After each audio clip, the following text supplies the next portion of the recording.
আসলে এখানে আপনার জানেন কাওড়া বাজারের ব্যবসায়ীরা বিভিন্ন গ্রুপ উপগ্রুপে বিভক্ত রয়েছে। এক পক্ষ আজকে আর এক পক্ষের বিরুদ্ধে মামলা করে রয়েছে। সেই ক্ষেত্রে আমাদের এখানে মসজিদও ছিল, এক পক্ষ অন্য বিরুদ্ধে আক্রমণ করেছে এবং বেশ কয়েকজন তাদের মধ্যে আঘাত রয়েছে এবং আমাদের পুলিশ সাথে সাথে রেসপন্স করেছে এবং আমরা সবাই এবং এখন আইন শৃঙ্খলা পরিস্থিতি এখন আমাদের নিয়ন্ত্রণ রয়েছে। ব্যবসায়ীরা এদের সাথে কথা হচ্ছে, তাদের কাজে তারা চলে গিয়েছে এবং আমরা তাদেরকে আশ্বস্ত করেছি যে এই ঘটনা যারা ঘটিয়েছে, যেই ঘটে না কেন আমরা তাদের বিরুদ্ধে সর্বোচ্চ আইনগত ব্যবস্থা করব।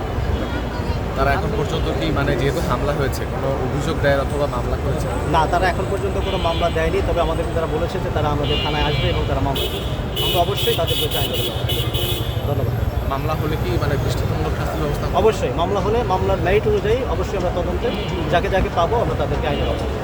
তারা যে অভিযোগ করছে যে পুলিশ নাকি এখানে উপস্থিত ছিল, থাকা অবস্থায় তাদের উপরে হামলা হয়েছে। না, মানববন্ধন যেহেতু হবে, যেহেতু আমরা পুলিশের এখানে উপস্থিত অবশ্যই ছিল, কিন্তু অতর্কিত তারা এক মাস থেকে তারা চলে আসছে, কয়েকজন এসে তাদের সাথে হাতাহাতি করেছে, তখন তাৎক্ষণিক পুলিশ এসে পরিস্থিতি নিয়ন্ত্রণ করে।